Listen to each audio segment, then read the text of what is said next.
So we are recording. We are recording this meeting. Please let us know if you have any issues with that at all. If not, we'll go ahead and get started. I'm Natalie Dreyer. I work at Brick Architecture, and I am also working with Oregon Green Schools Portland Metro chapter to present this presentation today. So thanks for joining us. This is part 2 of our Funding Healthy and Efficient Schools series. We had a part 1 back in October, and we'll do a quick recap of that.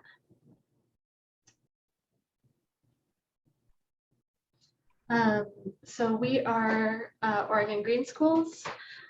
We are a statewide organization supporting healthy and sustainable schools. And our mission statement is Oregon Green Schools activates climate and sustainability leadership by providing an inclusive network and resources for students, schools, and communities. This presentation today is from our Portland Metro chapter. We are based here in Portland. We're a volunteer-led chapter, so anyone can join us if you're interested in being a part. Our mission is to promote sustainability in school design and operation through advocacy and education of stakeholders about best practices for healthy and productive school facilities. We have a lot of working groups going on. We have a lot of different initiatives. If you're interested in joining us, please reach out on social media or send us an email. We have monthly chapter meetings on Fridays. That's coming up in a couple days. And we'd love to see you. We'd love to have you involved. Today's presenters, we have Ari Ettinger from Portland Public Schools District, Sherry Ellie from Grants Pass, Spencer Davenport from Central Point School District, and we have Brenden joining us from California, from Oakland Unified School District. So with that, I'm going to pass it over to Riley. She's going to do a quick recap of our first panel for those of us that weren't able to attend. And we do have that panel also available on YouTube. So we'll send out a link, and if you didn't catch it, you can get caught up and watch the recording. Thanks, Natalie. Hi, everybody. Some new faces, well, some new black squares with names and some familiar black squares with names. My name is Riley Loveland. I am the chair of the Portland Metro chapter. I work for New Buildings Institute, and I'm a board member of Oregon Green Schools because there's not enough green schools in my life. I'm just going to do a quick recap, and then I'm going to go into a black screen, and you will not see me anymore because we have some really awesome presenters today. So our first session was about, why we need to make these schools healthy, energy efficient. There's a ton of data out there. This is not new data either, that these schools, these high performance schools, are healthier, they're more productive, students, occupants are much happier, healthier, more comfortable. This is just some of the data. We have a whole host of data that we utilize to make this case. They're also just really special places where students can be utilized to be facility managers and help operate the schools. It's a workforce development opportunity. These high performance schools just have so many opportunities to continue to be our climate solution, and then also to help students be the next generation, or actually I will say the current generation of leaders. If you didn't check out our last climate discussion, they for sure are our current leaders. We'll give you a link to that in the chat too. Our last one really talked about different ways to leverage your funding opportunities, both from a federal level, a local level. We have Rick here from Energy Trust, who might be able to hop in and talk about Energy Trust a little bit if you guys are curious about local Oregon incentives. But it's really, really important that you're thinking strategically so that you're leveraging every funding opportunity, you're maximizing those incentives. Don't say no to free money, using grants to further your zero carbon and zero energy goals. Consider different procurement models, maybe an energy service contract, maybe a performance, a PPA to get some solar. I know Brenden will mention that. And then there's different ways that you can do it. You can be creative and combine your financing options. A bunch of our presenters are going to talk about some of their creative solutions for how they did that. And again, this is a huge generational funding opportunity. There's funding coming out the wazoo for schools these days, and more keeps coming out. We just passed that big infrastructure bill that last week. And it's just a big opportunity. So be strategic, be thinking about sustainability and energy efficiency now. so that you can undergo this long-term strategic approach to energy management, set those goals, think about where you want to go, regularly report on it so that you're in the know, your stakeholders are in the know, and utilizing every opportunity, which means that every opportunity in the building life cycle to achieve a high performance building. That's new construction, existing buildings, retrofits, system replacements. Maybe there's a big board turnover. That's your opportunity to move your agenda forward. We know there's some stuff with boards in Oregon and beyond. When there's a positive swell, that's the great time to put this stuff forward so that you're ready to utilize that funding. And again, it's leveraging synergies with other projects, finding that low-hanging fruit. You don't have to go for the hard stuff right away, but you totally can. Finding your third-party support, this crew on this call, other people that are around you, other incentive programs. If you're from outside of Oregon, there are programs in other states that you can utilize. If you're curious about what those are, let me know. I can help you. And then undergoing just an understanding of what you have. We call it a stock take. Look at what you got, look at where you want to go, and start planning for that. And this crew can help you with that as well. And that's it for me. That was our first one. How did we fit that in an hour? I don't know. But I'm going to pass it back to our presenters and Natalie to keep going with this. And I'm going to disappear. Thanks, y'all. Yeah, thank you, Riley. I shared that link to the first panel in the chat, and we will also have resources and links available by email after the presentation. So no worries if you don't catch everything as we're going. So we're going to get started with our presenters. I'm going to pass it off to Sherry from Grants Pass to introduce herself and her district. Good afternoon, everybody. I am Sherry Ely. I'm the Chief Finance and Operations Officer for Grants Pass School District number 7. And a little bit about our district. If we could go on to the next slide, that would be great. We have an enrollment of about 5,700 students. That's down about 500 students from pre-pandemic. So we're having a few budget issues because of the decline in enrollment that we're seeing. Our annual budget right now, including debt service and all of our federal funding, is $140 million. We have 10 schools. We have 1 high school, an alternative high school, 6 elementary schools, 2 middle schools, and 1 online school. We live in a very conservative community down here in Southern Oregon that is tax averse. And so one of our challenges has been the inability to pass a bond in recent years. In prior years, that wasn't such an issue. In Grants Pass City proper, in the county school district, which surrounds our city school district, passing a bond has always been an issue. And so for us, the last few years, the inability to pass a bond has been a new challenge for us and also a frustrating challenge. So that's what got me to looking at, what were some creative ways that we could do some things for our older schools. So next slide. So, and you're going to see some pictures of my grandkids too. The little violinist is my oldest granddaughter, who's now an 8th grader. She's going to be in high school next year. So the need in our district is we have old buildings. So 3 of our elementary schools, both of our middle schools are older. They're like pre-1950, mid-1950 construction schools. They all have old boiler systems in them, so we didn't have an ability to control the temperature, to control the air quality, or anything like that. And another challenge that we have down here in Southern Oregon is we have wildfire season. And so that was a huge issue for us, because when we're getting to the beginning of school in September and it's hot outside, but we also have the wildfires, we can't open the windows, the kids are in the rooms, it's way too hot, the air quality is really poor, and that inability to control the environment was a huge issue. So we had some times where we had to cancel school just because the smoke was too bad and the heat was too much. And then adding COVID on top of that, it's like, man, we have got to do something about our HVAC systems. And so we have, and the why behind that is just our students.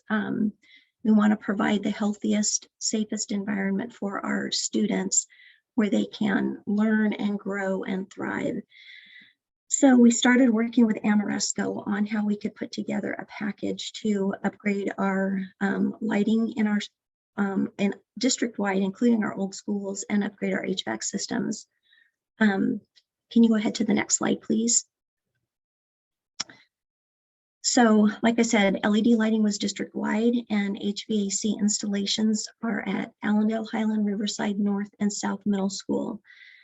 And so when we originally looked at this, this was pre-COVID, and so we didn't realize we were going to have the federal funding that would help us with this project. And so we partnered with Amoresco. They did the planning for us. They came and did the study of each of our schools to determine what we needed to do. And at that point, we went out for a loan to fund the project. Partnering with an ESCO, somebody like Amoresco, has a bunch of benefits, but one of the big benefits is if you get to the end of your project and you've gone over the guaranteed maximum cost of that project, the ESCO will then finance the remaining portion of the project. And so your cost is a set cost. And so for us, it was 15.5 million. And I know that we've gone over that a little bit because costs have increased over the life of the project. And so kind of having that fail safe by using an ESCO has been super helpful. They also can help you secure your financing and also help you with any of those grant opportunities that are out there. So we'll talk a little bit about the funding if we can go to the next slide. And that little guy is one of my other grandkids. That's Finn. So we took out a 15.5 million full faith and credit loan. And how we are funding that is using the ESSER and American Rescue Plan funds. And so I submitted a request to ODE to use 4 million of that to set aside for debt service to help us with the annual loan payments on that. The loan payments are about 1.2 million a year. And so that's a significant amount of money for our school district. And so we'll have that set aside in debt service, and we'll allocate that out as we need it each year. Senate Bill 1149, we earn about $130,000 a year with Senate Bill 1149. We also looked at our student investment account funds because one of the approved uses of the funding are safety related and specifically HVAC. And so right now we're setting aside $125,000 a year to help with debt service. We probably will be looking at using a little bit more than that as we go forward, just because of the decline in enrollment I mentioned earlier, which is going to affect our general fund budget. And then the balance of the funding will come out of the general fund. And so by kind of layering the different levels of funding, it will allow us to make that $1.2 million in debt service. Typically every year we transfer around 600,000 to $1 million into our capital projects fund anyway. And so because we were able to take care of some of these significant issues that we would have been like an ongoing maintenance issue, we won't have to use as much of that money that we had transferred typically for those kind of things. We can use that to help service the debt as well. And I think that was my last slide. What's my next one? I think that's my thank you guys for listening to that. And again, that's our why right there. All those great kids and their staff members that work with them. So that's it for District 7. Thank you so much, Sherry. Really appreciate hearing from you. I think with that, we'll pass it over to Spencer at Central Point School District. All right, well, good afternoon, everyone. It's great to be here. My name is Spencer Davenport, and I am the Chief Projects Officer for Central Point School District number 6, which serves Sam's Valley, Gold Hill, and Central Point. You can go ahead and go to the next slide, tell you a little bit about our districts. Hard to follow Sherry's lead. Sherry and I have known each other for years, and she is in a district just northwest of my district. Actually, there's another school district between us, but Sherry and I work together in various respects over the years. So it's great to be on this webinar with her. So Central Point School District 6, who are we?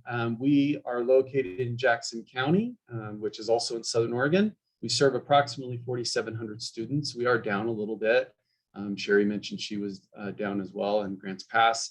We're down about 150 students and would like to see those numbers go back up.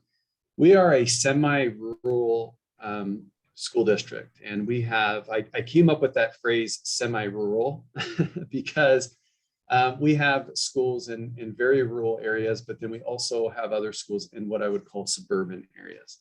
We don't have any schools that I would say are city schools, even though people around here would say, oh, you live in town. But we are, our Central Point schools are just north of Medford, which is the city here in Jackson County. But we're not urban. So just to kind of give you a little bit of a feel and flavor of our school district. We have 8 campuses, 5 elementaries, 2 middle, and 1 high school. Our 1 high school has 3 individual academies. So it really is 3 high schools on 1 campus, which always makes for some really interesting dynamics when you start talking about facilities. We have 1 large makerspace facility, which serves all of our students, K through 12. That's our CreatorWorks facility. And our motto or slogan is where tradition meets innovation. Our management style in our district is one that leans towards autonomy at the school level. So kind of keep that in mind as I'm talking through my slides. We are not a top-down school district. We don't have a lot of standards per se with regards to like facility standards. Why not we give a lot of autonomy at the school level. I will tell you, coming from a school district that was a little more top-down or corporate, it's been a real learning experience for me to kind of manage under this more autonomous management style, and those schools having a lot more control in the decision-making process. I like to refer to it as herding cats sometimes, but nevertheless, we all do end up going the same direction. So you can go to the next slide.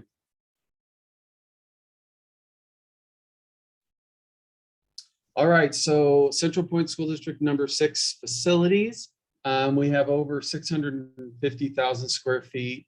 We have an average age of 53 for our facilities, and that's kind of lopping off the outliers of our oldest school and our newest school. And, that's 1968. So about the time that, just before we're putting a man on the moon, our average facility is up and operational. So these are old schools. Not as old as a lot of my colleagues across the state, but they certainly are older.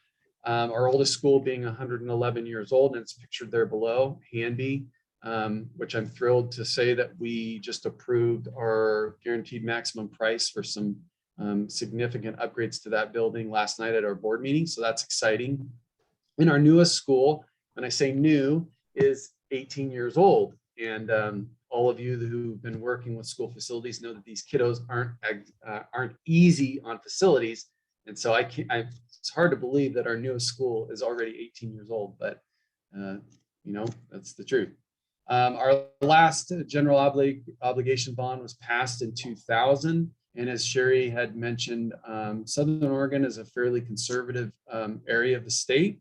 It took 3 attempts to get that bond passed. This is prior to me joining Central Point School District. It took 3 attempts to get that general obligation bond passed. I am happy to say that we recently passed a bond, $82 million in May of 2019. And we were able to get that accomplished with our first attempt. And I'll talk a little bit about it in this slide and the next slide on why I think that we were able to be successful in that bond passage.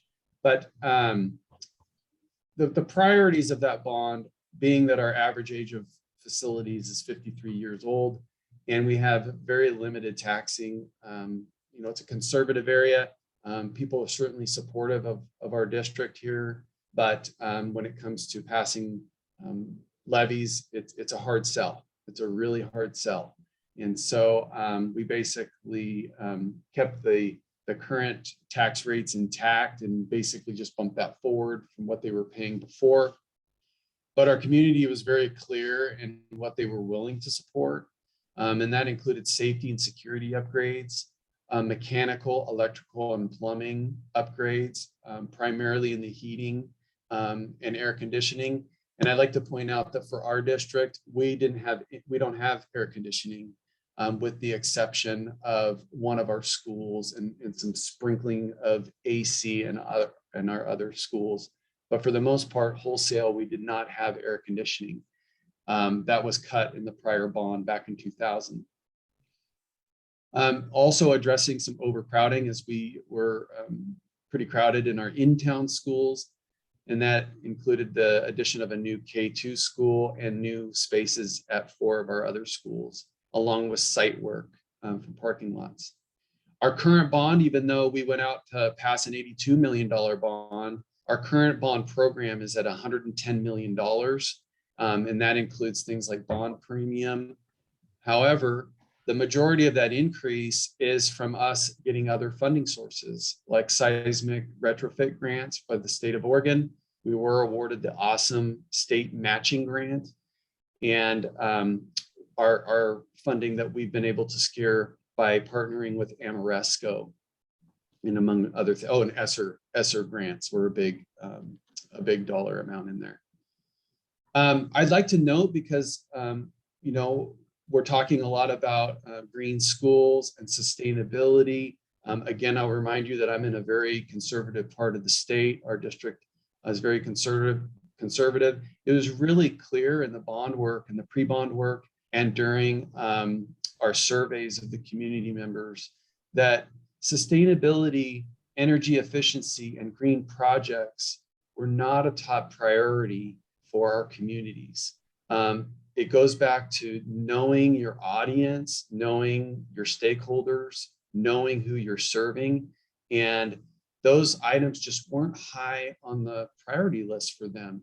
That doesn't mean that they weren't priorities for the district, and they weren't priorities for the community on the energy efficiency side, but it really came down to safety and security and those MEP upgrades, overcrowding, and the site work.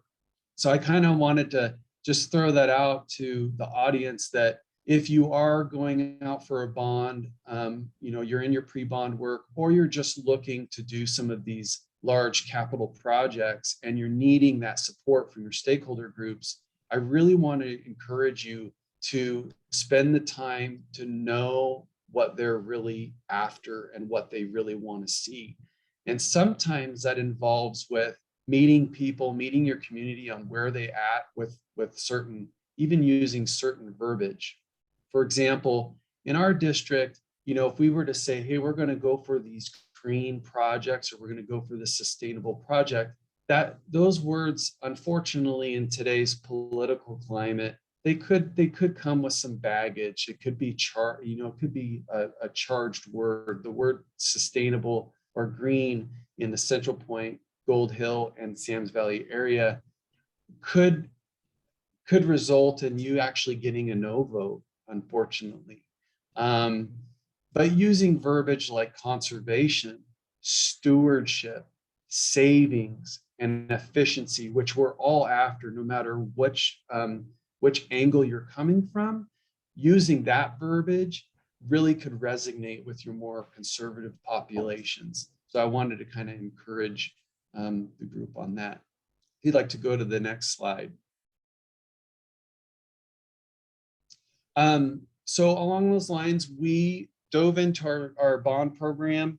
We partnered with Amoresco and the ESCO model, and Sherry kind of already alluded to a lot of the benefits of the ESCO model. Another one that was really helpful to us was the fact that the procurement rules are a little bit different dare I say, maybe lax isn't the right word. I don't want to say lax, but gave us a little bit ability to hit the ground running. It was a little bit of a faster procurement process, and we needed that in Central Point. We needed that because we needed to hit the ground running with some of the work.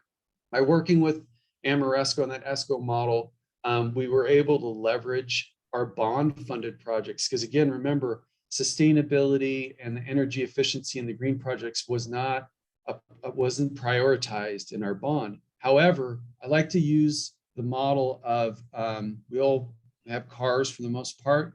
If you go in, if your car needs a timing belt, right, you do the water pump because you're already in there doing all the work. You're tearing all that work, the engine apart. You do the water pump while you're in there, but we know that we don't always have the funding to do everything you need when you're in there doing the work. So this is where that ESCO model really helped, and Ameresco really helped us because they assisted us with leveraging those bond-funded projects. While we're already doing that bond work on the MEP, we're leveraging our Senate Bill 1149 funds, the ETO incentives, and taking advantage of some low interest loans. I think we were able to take advantage of a loan that was like 1.9%. So, almost free money. We were able to upgrade boilers and DVC controls at one of our schools. And then in addition to that, and again, this wasn't part of the bond work, we were able to complete an LED retrofit district-wide. And again, I want to remind you, that was outside of the work of the bond, the voting public, that wasn't part of it. It wasn't a priority. But since we were already in there, we were able to use this model and get that LED retrofit district-wide completed. Right now, we're working with Ameresco on phase 2, and this will include MEP work at our other schools, in addition to a PV and solar survey.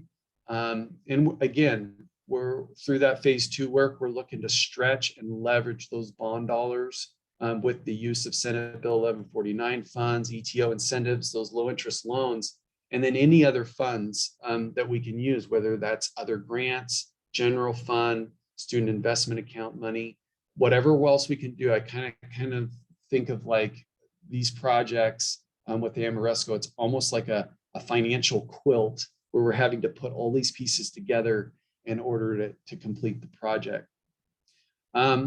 Lastly, just to kind of circle back to kind of just knowing your audience and making sure you have all the support in getting these badly needed capital projects completed. I always refer to, in our district, it needs to save green dollars as well as saving green trees. And it's just always important to make sure that these projects do pencil out.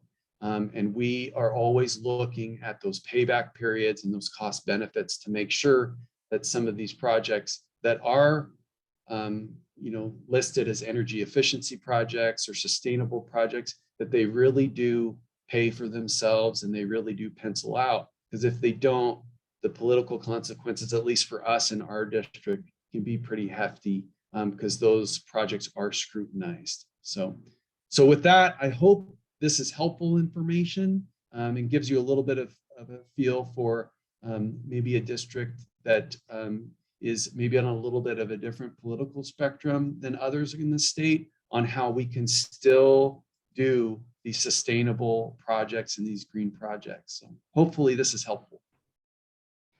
Thank you, Spencer. I have to say, I really love the car maintenance metaphors when you're figuring out how to bundle improvements. I think there's a number of different car maintenance metaphors that we use when we're talking about green buildings and green schools. And I think it's just such an accessible way to present issues to stakeholders and to the general public. So thank you. You bet. I hope it's helpful. Yeah. With that, we'll pass it to Ari at Portland Public Schools. All right, thank you. Cool, thanks, Sherry and Spencer. Appreciate you all kicking us off. And Spencer, I feel like in a lot of ways that is a really interesting segue into this because I'm going to talk a little bit about how we engage communities around this work and obviously, our experience here in Portland is really different than yours, but we can maybe have a conversation about where there's overlap or where there are differences, and kind of how I think both approaches, you know, we kind of need we need all the tools we can to figure out how to best engage community. So so this is leveraging community, and you can replace leveraging with something a little friendlier, because I think it doesn't sound great to say leveraging community, but that is kind of what you're doing. You're utilizing the passion and the commitment of the community around you to move towards some of your green energy goals. And I'm going to talk a little bit about how we do that. So let's roll along. So this is the biggest thing here for me anyway, and that's that research consistently shows that one of the strongest indicators of success with climate action is the level of community involvement that you have early on in the process, also throughout the process. But this is something that's near and dear to my heart. This was actually my graduate school thesis work, was on like what makes climate action successful in various cities. I was looking at cities, not schools, but and when I talked to folks in the different communities that I was researching, over and over and over again, what I heard from communities that were doing really well with their climate action goals, and I would ask, you know, what is it that what's been the secret to your success? And every time, almost without fail, the response was, we made a concerted effort to engage our community, or, you know, the community has been really involved in their own right, whatever the case may be. That community involvement was what tied together every one of those success stories. The community can become this really critical guiding force. It's a collaborative partner. So part of this is that you're actually getting new and different ideas as you broaden your outreach, because as professionals in this industry, we don't have all the best ideas and all the answers. We don't. We just don't. So so they're a collaborative partner. They create a really strong mechanism for accountability. So it's you know, I think we all know that there's this reality that, like, just because we you know, create climate goals doesn't mean that we're necessarily going to achieve them. I think we've kind of been inundated with that this week with COP26. You've probably heard many times that, you know, just because world leaders say they're going to fix something doesn't mean they're going to. So yeah, so working with your community creates a strong accountability mechanism, and they're also a powerful ally. So I'll talk a little bit more about that later, but essentially, you know, as building designers or sustainability professionals, we you know, we still have to convince people to spend this money, right? We all have bosses or administrators who sort of need to sign off on a lot of these projects, and to be able to say that, like, hey, this is what our community has said that they want.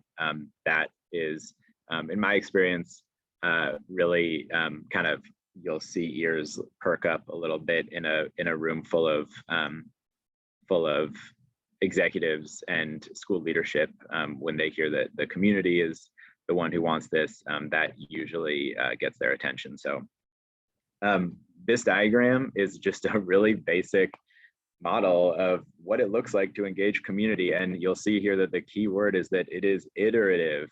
So you engage your community, you create, you start to integrate some of the goals that you've heard from them. You start to integrate that with what your goals are, and put that together, and then you go back to the community for their response to gauge their level of support, where are they at with where you've taken them thus far, and then go back to the drawing board, maybe pass some policies, and even then you're still not done, right? This is like a circular process of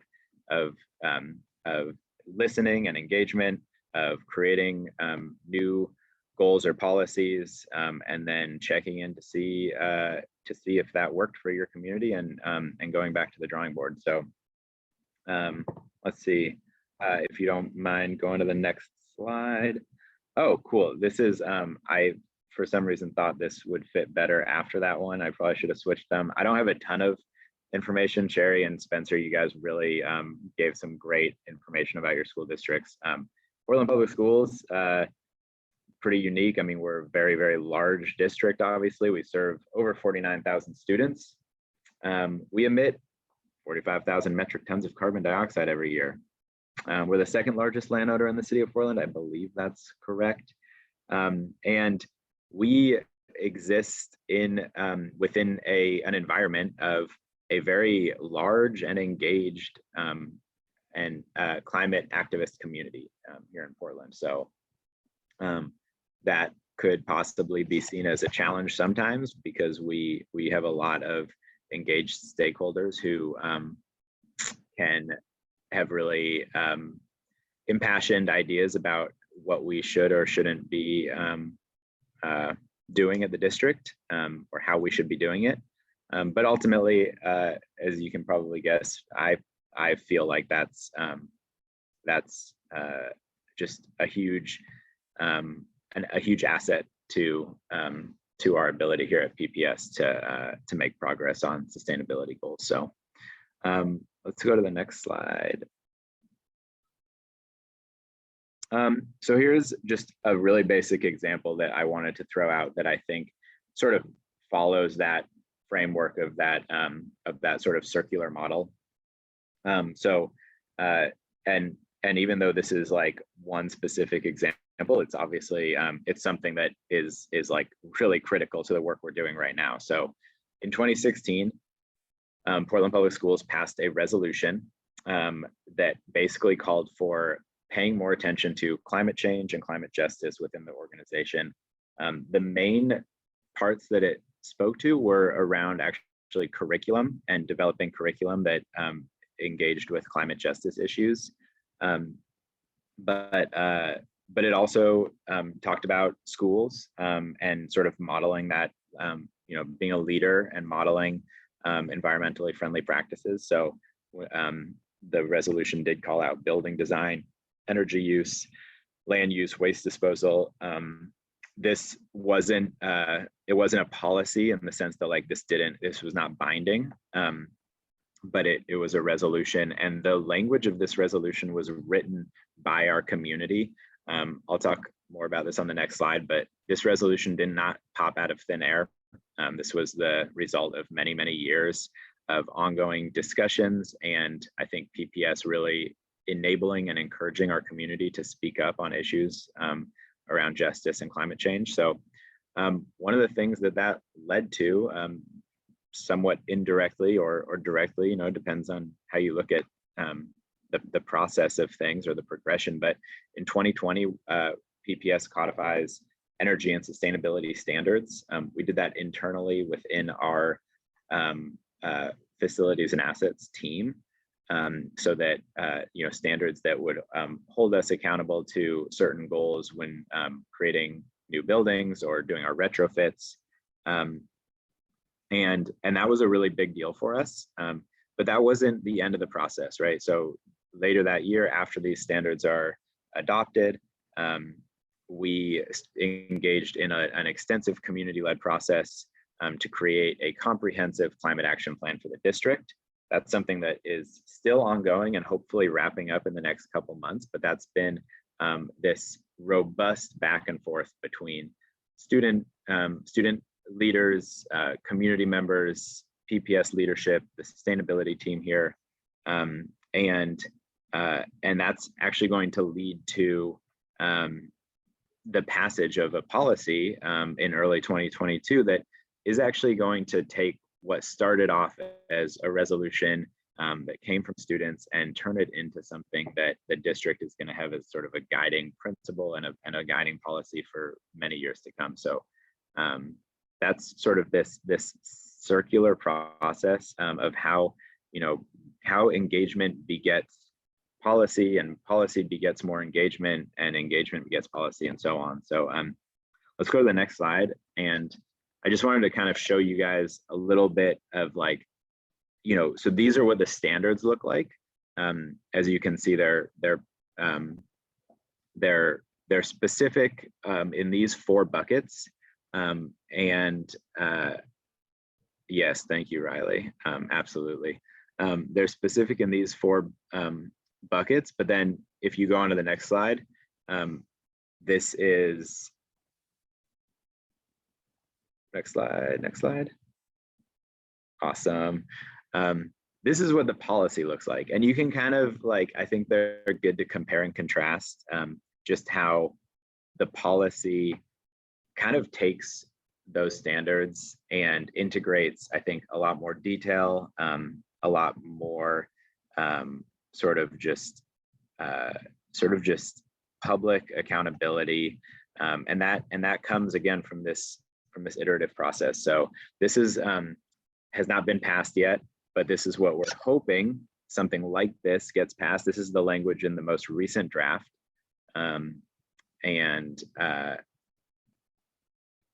yes, Mia, I'll just answer that right now. So yes, it is.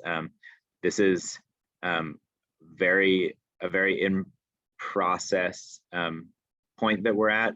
We've been going back and forth with level of specificity that we want, but you can find this language currently on the draft on our website. The PPS Policy Committee is actually meeting this afternoon at 4 o'clock. If you're interested in hearing a public discussion on where we're at with this policy, but currently these are a number of our goals that relate to building design and sustainability standards, and we're really excited about it. I think that we might not be here without the standards that our team put together a couple years ago. We definitely wouldn't be here without the ongoing engagement and community dialogue that we've been having over the past many years. So go ahead and go one more. I want to wrap up because I know we want have another presenter and some time for questions, but I just want to say that community engagement is an active pursuit. So actively enabling this type of dialogue is an essential component. How does PPS do this? One thing is by focusing on environmental justice. And Spencer, this is a good example of somewhere where maybe there's a language issue here where like that's not necessarily what would work in every district. But in Portland, that is on the tip of everybody's tongue, and it's a really powerful, I think, sort of like dual pillar to think of climate change and justice and put those two things together and like interconnect them because they are interconnected. And I think our community really realizes that if you're talking about justice while you talk about environmental goals, that you're making those environmental changes for the right reasons, that we're thinking about climate change, but we're also thinking about equity, and we're thinking about how to ensure that all of our students are getting a really healthy, high quality education. And I want to put something in the chat here. If you want to learn a little bit more, maybe we can include this in the resources, but this is an article that just came out about the work we've done over the past many years, and the article references conversations that started all the way back in like 2006. So these are ongoing conversations, but this article will give you a really good idea of how we've integrated justice and environmentalism into one large conversation with our stakeholders. And that brings me to my second point here is start today. These conversations take time, and I think that the earlier you can start, the better. The more that you can create a shared language around sustainability within your community, the more that people are going to want to come to the table. So start today, and then just continue tomorrow, because our team has been talking about actually setting up like a sustainability table and tabling at community events this summer. So farmers markets or evening events, makers fairs, things like that, so that we can just have a presence and start conversations and listen to people and let them know that PPS wants to be a part of this broader conversation around climate justice in this community. So cast a wide net, talk to your community partners, not just your students, but talk to your teachers and parents, talk to your nonprofits. I really want to wrap up here. Let's see. Dedicate staff capacity. We have student youth advisory committees that specifically do work on climate and report back to our staff. So give them the staff capacity that they require for them to have the conversations that they want to have. Make sure that you're staffing student committees the same way that you would staff your school board meetings. Give them staff and resources so that they can learn and engage in a really meaningful way. Yeah, and then just lastly, community driven process begets community participation, and you'd be amazed what your partners in your community can offer to this work that they are going to bring to the table. Ideas, resources, capacity, grant funding, whatever it may be. A lot of the time that those resources are actually coming from your community, and they're the ones bringing it to the table. And so the more that you can involve them in the process, the more eager they're going to be to bring those resources to the cause. So I'm going to wrap up there and pass it on to Brenden. Yeah, thank you, Ari. I think I really love hearing, kind of across the rural and the metro districts, that thread of getting the community on your side. And I think with Brenden from Oakland Unified, we'll hear a little bit more about some of the social justice and equity aspects as well. Right, thank you. That was a fantastic presentation, Ari. I definitely want to be following up with you. A lot of the things that you mentioned are things that we're working through and working on. So anyway, it's good to be with everybody today. I'm Brenden Havener-Doughton, Energy and Sustainability Manager at Oakland Unified in the Bay Area, California. I have one slide, and really it's just a guide for my stream of consciousness presentation that I have for you all. I came from the energy efficiency world, both consulting and also from working with our largest utility here in California.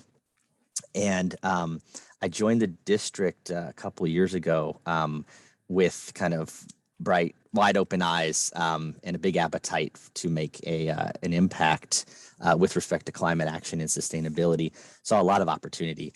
And so, I want to talk just a little bit about, where I'm at right now in that process. And also, this is not so much of a prescription, but this is just how it's evolved in terms of my ability to kind of get attention of decision makers and get some attention to the issues and opportunities. So, I'll say, so just, I guess, high level, our district is about 35,000 students, 85 schools, and we are a full service district. So our mandate for the community and for our students and families is extremely large. It's impossibly large. So it's not just about educating our students, but also providing the necessary inputs to make sure that they're ready to come to school, ready to learn, and they're able to achieve within the classroom. And that goes all the way to providing, nutritional resources, of course, but also language resources for parents, and the list goes on. And so it's pretty impressive for the couple of years I've been at the district to see what the district is able to accomplish with very little resources. Year after year, our board and our leadership they're constantly looking for multi-million-dollar savings or cuts to be made. And so, the first, and that's why I have kind of money first here in coming in, hitting the ground, to shine a light on some of the opportunities to save without much investment, or just eliminating waste straight out the gate. And so this is a list of things I've been working on. I'll just show or go through a little bit of the details. Most of our school districts in California are doing solar power purchase agreements. And so that, that is $0 down, and the solar developer owns and maintains the system and sells you the electrons over maybe like a 20-25 year period. So on day one, we're saving. And so that's been pretty, that's going to board, as is the battery storage later this month or in December. We have about 4.5 megawatts right now of solar. We're adding this next phase is about 3.5. So it's pretty exciting in that sense. Battery storage, I've always been very skeptical about the cost effectiveness. There's some pretty lucrative incentives in California, and especially for school sites that are serving disadvantaged communities. And so we were able to win essentially a lottery spot in to reserve an incentive that would cover virtually the entire cost of a commercial grade battery storage system, the Tesla system. And when we looked at it, we had solar on this facility. We looked at it, and because of the way that we were able to be grandfathered into a very favorable rate structure with our utility when we put the solar on. So we didn't actually have demand charges. And what, the best way to make a battery project pencil is to shave off your demand charges if you have them, and do energy arbitrage if you have time of use charges throughout the day to charge a battery when the prices are low and discharge when prices are high. So it wasn't until we actually did a rate change analysis on that site that the savings went from $10,000 a year to $130,000 a year, which it's so crazy that I still feel like I need to take a closer look at that analysis, but it's been vetted by consultants as well.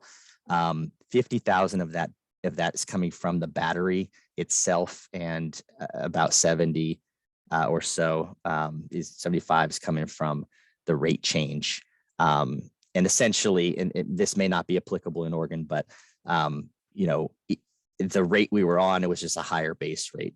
Once you adopt a demand charges, then the base rate goes down because there's an extra charge there. Anyhow, pretty exciting. And a couple other applications are coming up for those battery projects. So hopefully we'll do a few batteries in the future, taking advantage of our utility programs at no cost to put in infrastructure for electric vehicles is something I've been working on. So I'm really just looking at all these opportunities that can have very low investment, if any, with some financial return. There's a program called Direct Access in California, where by, again, a lottery system, if you're selected, you're able to go into the open market to buy electricity from any vendor you'd like. So we have we won a spot in that as well. I guess everything's a lottery. And what that enabled us to do is go to our electricity provider, which is a community choice aggregator in this case, who procures our power, and say, hey, what deal can you make us? What better deal can you make us on our rates so that you can keep us as a customer? So we're in the process of negotiating a better rate, flat rate for our district, at least for a 1 to 2 year period. right out the gate, we were looking at utility bill errors and found that most of our sites were paying a 7.5% tax to the city of Oakland. We are exempt from that. And so we were able to eliminate that tax on all of our accounts and reclaim about a year's worth of those payments that went out. It was about $40,000 a year. And then renewable energy certificate sales from our solar system. And while this, is definitely, I think, calls for a conversation about, I don't know, the morals of doing this. I think, we are looking at about $50,000 a year from decoupling our RECs from our solar system, and then using that money to then reinvest in more solar or some other sustainability initiative. So I'm going to rush through 2 and 3 here, but I think where we're at right now is kind of in between 1 and 2. Last year, we did pass a climate emergency action resolution that set really high goals to eliminate fossil fuel use in the district by 2040. And from that, we established a sustainability advisory council, much like some of the work that Ari was talking about. We have community members, we have students, subject matter experts, teachers, and it was about, I think it was 46 members when we started. This was during the pandemic, of course, when we were meeting online. And that group has been active for now 8 months or so, and we're moving into our climate action planning process. One of the things that I noticed in the last 4 years or so of this district uses the term sustainability, but primarily in, just strictly in the financial sense. So there's another opportunity for education around the kind of the three legged stool and 3 pillars of sustainability, and that's directed towards our upper management and leadership to let them know that there's actually there's ways that we can achieve infrastructure upgrades and both social and environmental benefits while bringing money through the door. And then I'm going to jump in for just a minute. We're getting to the end of our scheduled time. We do have some time to hang out if people want to hang out and ask questions. And I'll let you wrap up, Brenden. But yeah, thank you everyone for being here. And please feel free to hang out if you have an extra few minutes. Cool. Thanks, Natalie. So, and then, because we were basically in our climate emergency action resolution, taking a huge bite, we called out 11 different areas of focus where we wanted to create policy and goals around sustainability that were broader than kind of what we would find in a normal climate action plan, which is focused mostly on emission reduction.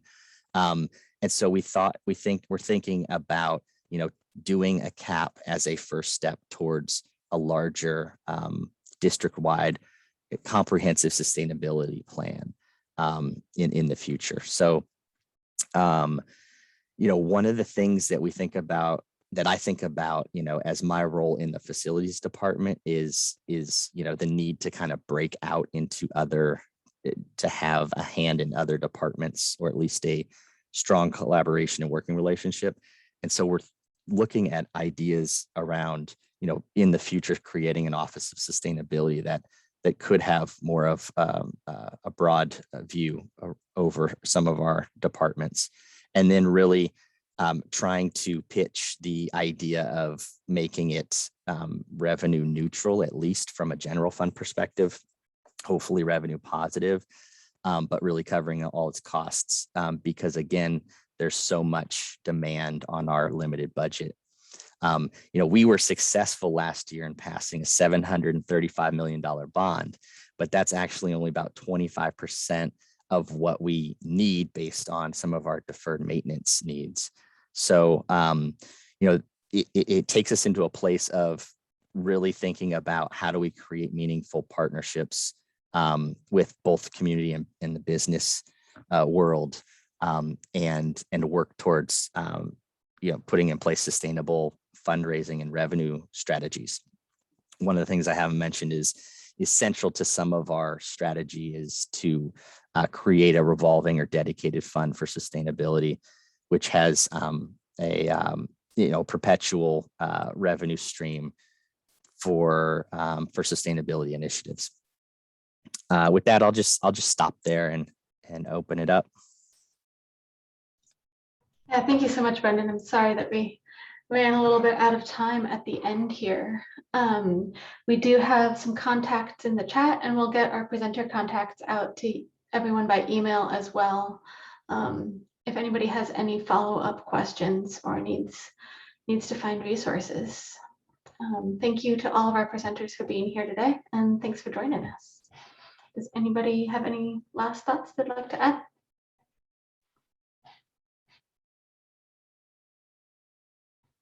All right, thank you. And if need, I can keep the chat open or just hang out if y'all have some questions, comments, life thoughts, but I will stop the recording.